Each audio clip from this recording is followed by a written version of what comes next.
துளாராசிக்காரர்களே, இந்த வீடியோ உங்களுக்கே தற்செயலா வந்ததுன்னு நினைக்காதீங்க. இப்போ நீங்க இந்த துளாராசி பலன் பார்க்குறீங்கன்னா, அதுக்கு பின்னால ஒரு காரணம் இருக்குங்க.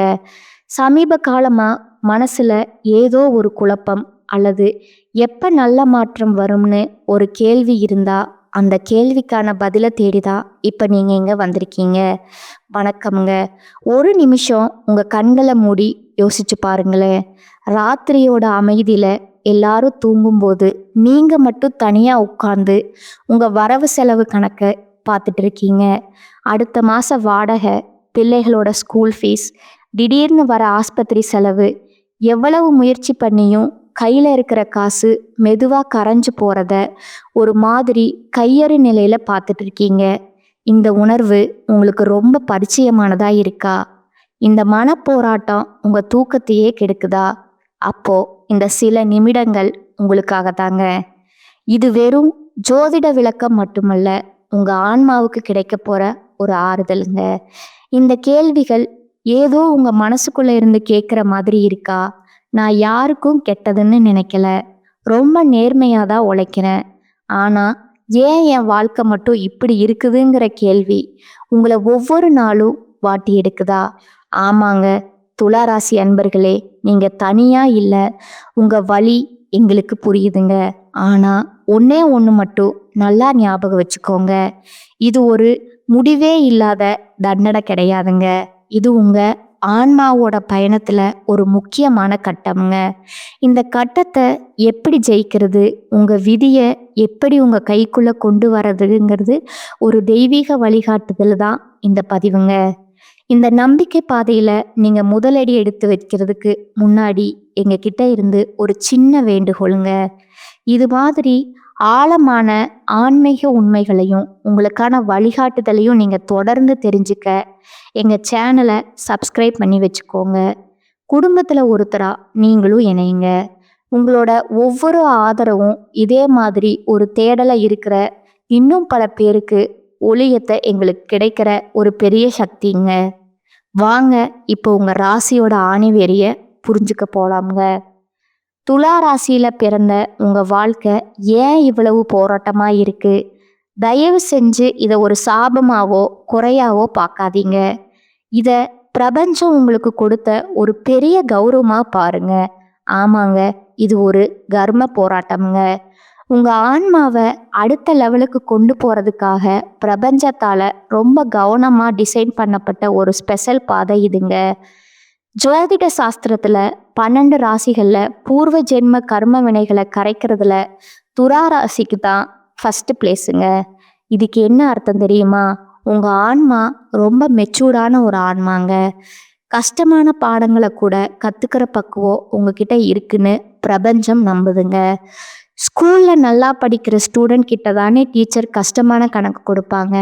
அதே மாதிரி தான் இந்த வாழ்க்கை, பள்ளியில பிரபஞ்சம் உங்களை தேர்ந்தெடுத்திருக்குங்க. நீங்க சந்திக்கிற ஒவ்வொரு பண கஷ்டமும் உங்க கர்மாவோட ஒரு பகுதியை எரிச்சு உங்களை ஒரு வைரம் மாதிரி ஜொலிக்க வைக்க போகுதுங்க. அதனால துவண்டு போயிடாதீங்க. நீங்க ஒரு பெரிய ஆன்மீக போர்க்களத்தோட மாவீரங்க. சரி, இந்த கர்ம போராட்டத்துக்கு ஜோதிட ரீதியா என்ன காரணம்? இதோ ஸ்கிரீனை பாருங்க. இதுதான் உங்க பண பிரச்சனைக்கான ப்ளூ பிரிண்ட்டுங்க. வாங்க ரொம்ப மெதுவா நிதானமா இதை புரிஞ்சுக்கலாம். துலா ராசிக்கு உங்க 10ஆம் புதன் அதிபதி, அதாவது உங்க தொழில் வேலையை குறிக்கிற சந்திரன், அவர் உங்க ஜாதகத்துல 2ஆம் வீடான தனஸ்தானத்துல, அதாவது பண வரவுக்கான இடத்துல நீச்சம் அடைகிறாருங்க. இதனால என்ன ஆகும்னா, நீங்க எவ்வளோ சம்பாதிச்சாலும் அந்த பணத்தை சேமிக்கிறதுங்கிறது ஓட்டையுள்ள பானையில தண்ணி ஊத்துற மாதிரி ரொம்ப ரொம்ப கஷ்டமா இருக்குமுங்க. அடுத்ததா உங்க லக்னாதிபதி, அதாவது உங்களையே குறிக்கிற சுக்கிரனுங்க. அவர் 12ஆம் வீடான விரயஸ்தானத்துல நீச்சம் அடைகிறாருங்க.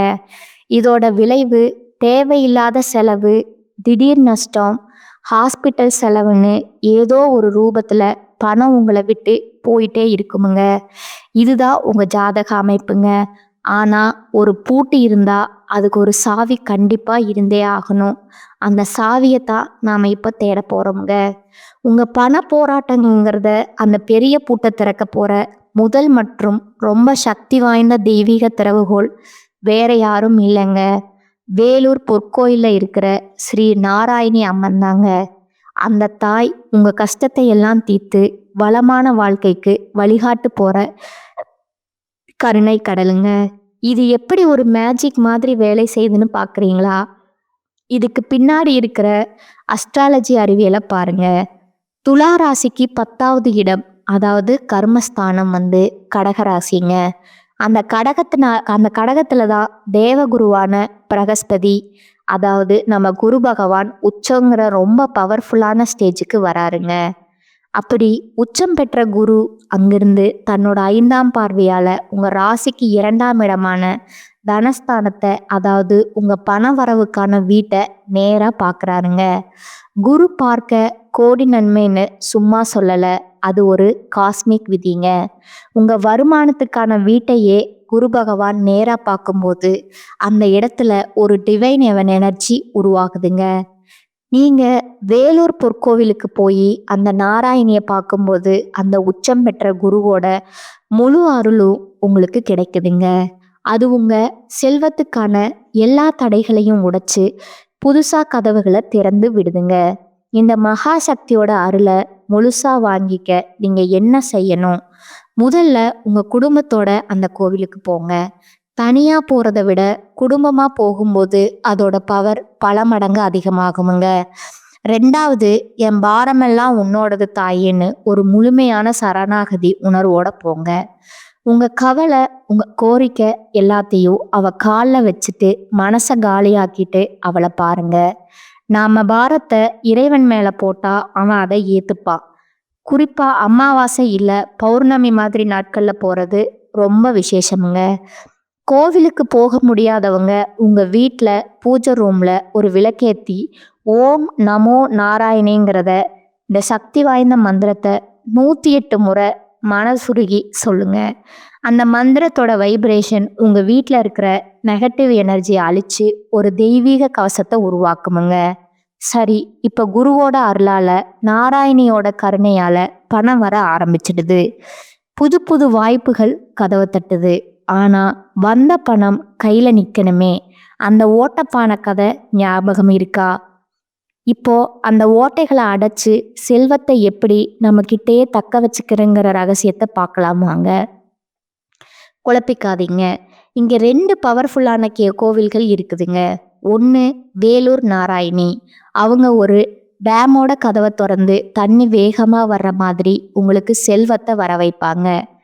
இன்னொன்று மகாபலிபுரத்துல கடலோரமா படுத்து அருள் பண்ற ஸ்தலசைன பெருமாளோ நிலமங்கை தாயாருங்க. இவங்க அந்த டேம்ல இருந்து வர தண்ணிய உங்க வயலுக்கு மட்டும் கொண்டு வந்து ஒரு சொட்டு கூட வீணாகாம பாத்துக்கிறவங்க. சிம்பிளா சொல்லணும்னா வேலூர் உங்களுக்கு வருமானத்தை கொடுக்குமுங்க. மகாபலிபுரம் அந்த வருமானத்தை லாபமா மாத்தி உங்ககிட்டயே தங்க வைக்குமுங்க. ஒன்று ஈர்ப்பு சக்தி, இன்னொன்று காப்பு சக்திங்க. இந்த காப்பு சக்தியை எப்படி ஆக்டிவேட் பண்ணுறது? மகாபலிபுரம் கோவிலுக்கு போகும்போது அங்கே இருக்கிற நிலமங்கை தாயாருக்கு மகாலட்சுமிக்கு ரொம்ப பிடிச்ச தாமரை பூக்களை வாங்கி கொடுத்து மனசார வேண்டுங்க. அதோட உங்கள் வீட்டில் செய்யக்கூடிய ரொம்ப சிம்பிளான ஆனால் பவர்ஃபுல்லான ஒரு பரிகாரம் இருக்குதுங்க. உங்கள் வீட்டு தலைவாசல்ல ஒரு மாய இலை தோரணம் கட்டுங்க. ஒவ்வொரு வெள்ளிக்கிழமையும் பழையதை மாற்றிட்டு புதுசாக கட்டுங்க. இந்த மா இலைகள் வீட்டுக்குள்ளே வர கண் திருஷ்டி, நெகட்டிவ் எனர்ஜி எல்லாத்தையும் தனக்குள்ளே இழுத்துக்கொண்டு சொல்லுவாங்க. மகான்கள் கூட சூட்சம ரூபத்தில் இந்த இலைகளில் வாசம் செய்கிறதா ஒரு ஐதீகம் உண்டுங்க. இது உங்கள் வீட்டுக்கும் சரி உங்கள் செல்வத்துக்கும் சரி ஒரு தெய்வீக பாதுகாப்பை கொடுக்குமுங்க. வெறும் பரிகாரங்களை மட்டும் சொல்லிட்டு போனால் போதுமா? இது நிஜ வாழ்க்கையில எப்படிப்பட்ட அற்புதங்களை செஞ்சிருக்குன்னு ஒரு சக்தி வாய்ந்த உதாரணத்தை பார்க்கலாம் வாங்க. நம்பிக்கைங்கிறது கேட்கறதுல இல்லை, உணர்றதுல இருக்குங்க. இந்த ஒரு சம்பவம் உங்க நம்பிக்கையை நிச்சயம் பலப்படுத்துங்க. ஒரு காலத்துல தென்னிந்திய சினிமால ரொம்ப பிரபலமான ஒரு நடிகர் இருந்தாருங்க. அவரோட வெற்றிக்கு காரணம் வேலூர் நாராயணி அம்மன் தான் அவர் முழுசா நம்பினாருங்க. அதனால ரெகுலரா அந்த கோவிலுக்கு போயிட்டு வருவாருங்க. அவர் தொட்டதெல்லாம் ஹிட் தாங்க. காலப்போக்கில் புகழ், பணம், பிஸியான ஷூட்டிங்னு கோவில் போகிறது கொஞ்சம் கொஞ்சமாக நின்று போச்சுங்க. மெதுவாக கோவிலுடனான தொடர்பே அவர் விட்டுட்டாருங்க. என்ன ஆச்சரியம்னா, எப்போ அவர் கோவிலுக்கு போகிறத நிறுத்தினாரோ அப்போவே அவரோட சினிமா வாழ்க்கையும் சரிய ஆரம்பிச்சிருச்சுங்க. படங்கள் பிளாப் ஆச்சு, வாய்ப்புகள் குறைஞ்சுதுங்க. என்ன நடக்குதுன்னே புரியாம பயங்கரமான உளைச்சல்ல ஒரு ஜோதிடரை போய் பார்த்தாருங்க. அந்த ஜோதிடர் அந்த நடிகரோட ஜாதகத்தை வாங்கி பார்த்துட்டு சில நிமிஷத்துல அவரை நேரா பார்த்து ஒரே ஒரு கேள்விதான் கேட்டாருங்க. ஏன் வேலூர் நாராயணி கோவிலுக்கு போறத நிறுத்தினீங்க? அந்த நடிகர் அப்படியே சாக்காயிட்டாருங்க. தன் மனசுக்குள்ள மட்டும் வச்சிருந்த யாருக்கிட்டையும் சொல்லாத ஒரு விஷயத்த இவர் எப்படி இவ்வளோ கரெக்டா சொன்னார்னு ரொம்பவே ஆச்சரியப்பட்டு போனாருங்க. ஜோதிடரோட அட்வைஸை கேட்டுட்டு அந்த நடிகர் உடனே வேலூர் கோவிலுக்கு கிளம்பிட்டாருங்க. அங்க அம்மனை தரிசிச்சு மனமுருக வேண்டிக்கிட்டு அந்த ஜோதிடருக்கு ஃபோன் பண்ணி சொன்ன வார்த்தைகள் இதுதான். சார், நான் இப்போ கோயிலில் இருக்கேன், நீங்கள் சொன்ன மாதிரியே வந்துட்டேன். இங்கே இருக்கிற எல்லாரும் என்ன சார் இவ்வளோ நாளாக ஆளையே காணோம், எங்கே போயிருந்தீங்கன்னு கேட்குறாங்க. எனக்கு என் பழைய நினைவுகள் எல்லாம் வருது. தொலைஞ்சு போன என் பழைய சக்தி, என் பழைய நான் திரும்பவும் எனக்கு கிடைச்ச மாதிரி ஃபீல் பண்ணுறேன் அப்படின்னு குரல் தழுதழுக்க சொன்னாராம். அந்த கோவிலோட தொடர்பு மறுபடியும் புதுப்பிச்சதுக்கு அப்புறம் அவர் இழந்த புகழையும் இடத்தையும் திரும்பவும் பிடிச்சாங்கிறது தான் வரலாறுங்க. இந்த கதையிலிருந்து நாம கற்றுக்க வேண்டிய பாடம் என்னன்னா, கோவில்கள், பரிகாரங்கள் இதெல்லாமே ஒரு கருவி மாதிரி தான். ஆனால் அந்த கருவிகளை இயக்க போகிற உண்மையான பவர் உங்களுக்குள்ளே இருக்கிற நம்பிக்கை தாங்க. அந்த அசைக்க முடியாத நம்பிக்கை தான் உங்கள் வாழ்க்கையோட மிகப்பெரிய மூலதனம். நான் இத்தனை பரிகாரம் செஞ்சும் கோயிலுக்கு போயும் என் வாழ்க்கையே மாறலைன்னு ஒருவேளை நீங்கள் நினைக்கலாம். அப்போ அமைதியாக ஒரு இடத்துல உட்கார்ந்து உங்கள் மனசாட்சிக்கிட்ட இந்த கேள்வியை கேளுங்க. நான் பிறந்து இத்தனை வருஷம் ஆகுது, இந்த சமூகத்துக்கு பசியில் வாடுற ஒருத்தருக்கு, உதவி தேவைப்படுற ஒருத்தருக்கு நான் என்ன கொடுத்துருக்கேன் அப்படின்னு உங்களையே நீங்கள் கேட்டுக்கோங்க. வாங்கிறதுக்கு முன்னாடி கொடுக்கணுங்கிறது தான் பிரபஞ்சத்தோட விதிங்க. நீங்கள் கொடுக்குற ஒரு கைப்பிடி அரிசி தான் நாளைக்கு உங்களுக்கு ஒரு மூட்டையாக திரும்ப வருமுங்க. நீங்கள் போடுற சின்ன விதை தான் நாளைக்கு உங்களுக்கு நிழல் தர பெரிய மரமாக வளருமுங்க. கொடுக்கறதுலையே ரொம்ப சிறந்தது அன்னதானமுங்க. வேலூர் பொற்கோவில்ல 3 வேளையும் ஆயிரக்கணக்கான மக்களுக்கு அன்னதானம் நடக்குதுங்க. அங்கே அன்னதானத்துக்காக உங்களால் முடிஞ்ச ஒரு சின்ன தொகையை, அது 10 ரூபா இருந்தாலும் கூட சரி, மனப்பூர்வமாக கொடுங்க. துளாராசிங்கிறது நீதி, தர்மம், சமத்துவம் எல்லாத்தையும் குறிக்கிற சனி பகவானோட உச்ச வீடுங்க. அன்னதானத்தில் 7 பணக்காரன், பெரியவன், சின்னவன் எந்த வித்தியாசமும் இல்லாமல் எல்லாருக்கும் ஒரே சாப்பாடு சமமாக கொடுக்கப்படுதுங்க. இந்த சமத்துவமான செயல் கர்மகாரகனான சனி பகவானை ரொம்பவும் சந்தோஷப்படுத்துமுங்க. இதனால் உங்கள் பூர்வ ஜென்ம கர்ம வினைகள் வேகமாக கரைய ஆரம்பிக்குமுங்க. பிரபஞ்சத்தோட ஆசிர்வாதங்கள் உங்களை தேடி வருமுங்க. இதுவரைக்கும் உங்கள் பிரச்சனைகளோட ஆணிவேரையும் அதை சரி பண்ணுறதுக்கான தெய்வீக வழிகளையும் ரொம்ப டீட்டெயிலாக பார்த்தோமுங்க. இப்போ நீங்கள் வெற்றியை நோக்கி போகிறதுக்கான ஒரு தெளிவான 5 ஸ்டெப் பிளானை உங்கள் முன்னாடி வைக்கிறேங்க. முழு நம்பிக்கையோட இந்த பாதையில் உங்கள் முதல் அடியை எடுத்து வைங்க. உங்கள் செழிப்புக்கான பயணம் இதோ. ஸ்டெப் 1 ஏற்றுக்கிறதுங்க. உங்கள் வாழ்க்கை ஒரு கர்ம பயணம்ங்கிறத புரிஞ்சுக்கிட்டு அது முழு மனசோட ஏற்றுக்கோங்க. அந்த ஸ்டெப் இருக்கிறதுங்க. செல்வத்தோட கதவுகளை திறக்க வேலூர் நாராயணியோட அருளை பெறுங்க. ஸ்டெப் 3வது பார்த்தீங்கன்னா பாதுகாக்கிறதுங்க. வந்த செல்வத்தை வீணாக்காம காக்க மகாபலிபுரம் ஸ்தலசேன பெருமாளை வணங்குங்க. அடுத்ததா ஸ்டெப் 4 பார்த்தீங்கன்னா பராமரிக்கிறதுங்க. உங்கள் வீட்டில் பாசிட்டிவ் எனர்ஜியை மெயின்டைன் பண்ண மாயில தோரணத்தை பயன்படுத்துங்க. கடைசியாக ரொம்ப ரொம்ப முக்கியமான 5வது ஸ்டெப்பு நம்புறதுங்க. இந்த முழு பயணத்தையும் அசைக்க முடியாத நம்பிக்கையோடையும் முழுமையான சரணாகதியோடையும் செய்யுங்க. உங்கள் தலையெழுத்தை மாற்றி எழுதுறதுக்கான தெய்வீக சாவிகள் இப்போ உங்கள் கையில் கொடுக்கப்பட்டாச்சுங்க. உங்கள் பிரச்சனைகளுக்கான பூட்டும் உங்ககிட்ட இருக்குங்க. அதை திறக்கிற சாவியும் உங்ககிட்ட கொடுத்தாச்சுங்க. இனிமே அந்த பூட்டை திறந்து வளமான வாழ்க்கைக்குள்ளே போகிறதா வேண்டாமுங்கிறத முடிவு பண்ண வேண்டியது நீங்கள் தாங்க. உங்கள் விதியை ஜெயிக்க, அந்த மாற்றத்தை உருவாக்க நீங்கள் தயாராக இருக்கீங்களா? இந்த வழக்கம் உங்கள் மனசில் இருந்து பாரத்தை இறக்கி வச்சு ஒரு புது நம்பிக்கையை கொடுத்துருக்கோம்னு நான் மனசார நம்புகிறேங்க. அடுத்ததா உங்களோட நட்சத்திர பலன்களை பார்க்கலாங்களா?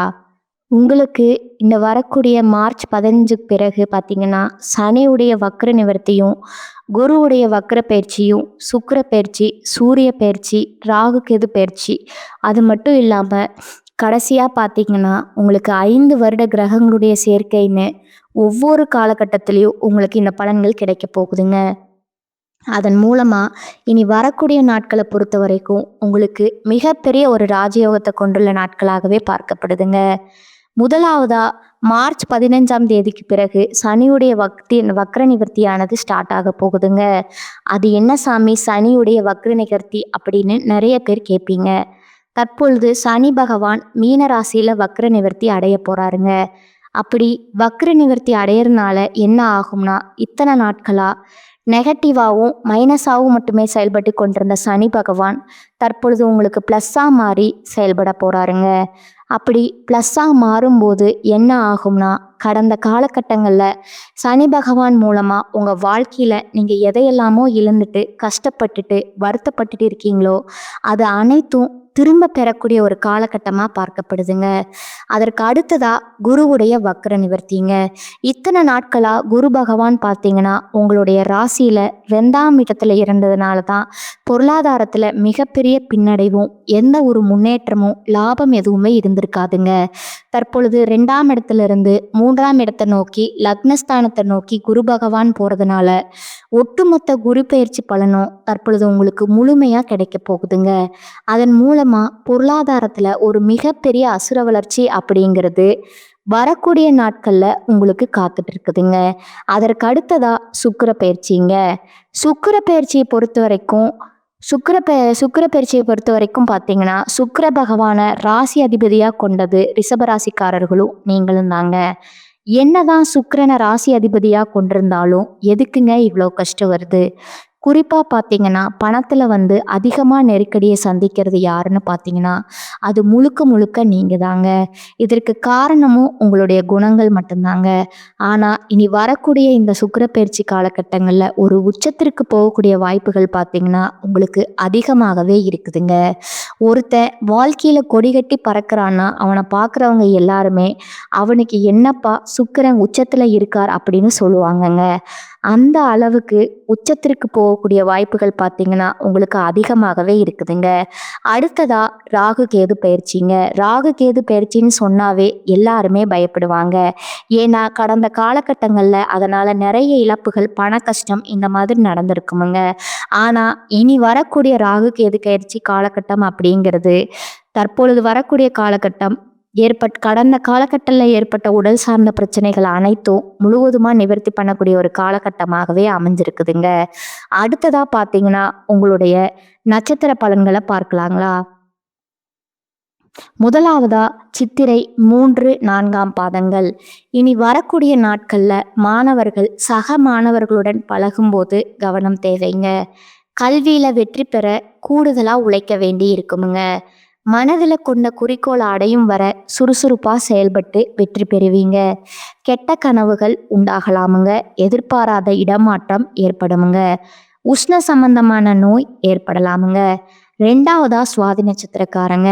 இனி வரக்கூடிய காலகட்டத்தில் எதிர்பார்த்த பணம் கைக்கு வர தாமதமாகுமுங்க. அதனால திடீர் பண நெருக்கடி வரலாமுங்க. இடம் பொருள் அறியாம பேசுவதால அடுத்தவர்களிடம் மனஸ்தாபம் உண்டாகலாமுங்க. தொழில் வியாபாரத்துல திடீர் செலவுகள் உண்டாகுமுங்க. பண வசூல் தாமதப்படலாமுங்க. வீண் அலைச்சல் இருக்குமுங்க. உத்தியோகத்துல இருப்பவர்களுக்கு தேவையற்ற பயணம் செல்ல நேரலாமுங்க. கூடுதல் பொறுப்புகள், அடுத்தவர் பணியை செய்வது போன்றவையும் வந்து சேருமுங்க. 3வதா விசாகம் 1, 2, 3ஆம் பாதங்கள். இனி வரக்கூடிய காலகட்டத்தில் குடும்பத்தில் இருப்பவர்களுடன் அனுசரித்து செல்வது நல்லதுங்க. கணவன் மனைவிக்கு இடையே மனம் விட்டு பேசி எடுக்கும் முடிவுகள் நன்மை தருவதா இருக்குமுங்க.